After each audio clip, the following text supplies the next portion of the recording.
मित्रांनो, मी रामचंद्र थोरात ढवळपुरीकर.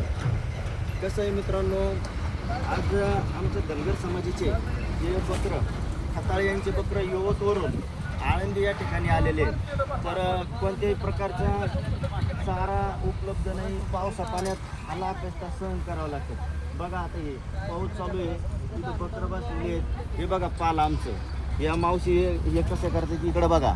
या इकडं कॅमेरा म्हणे इकडे या. हे बघा आता इथं आहे का कोणत्या गॅसची व्यवस्था आहे का? हे बघा इथं हे बघा चुलीव अशी धूर जातोय. हां, आहे का कोणती व्यवस्था? कोणती व्यवस्था नाही आहे. तरी आणि आमच्या बकरांना चारण्याची पण व्यवस्था कुठंच नाही आहे. तर सरकारला विनंती आहे की बुवा कुठंतरी फॉरेस्ट जागा आम्हाला आमच्या समाजासाठी करून द्यावी. हे आणि बघा कशी हाले इथं एवढ्या हालीत आम्ही एवढा त्रास सहन करत आहे. तरी सरकारला विनंती आहे बुवा का आमच्या समाजासाठी काहीतरी सरकारने करावं. धन्यवाद. जय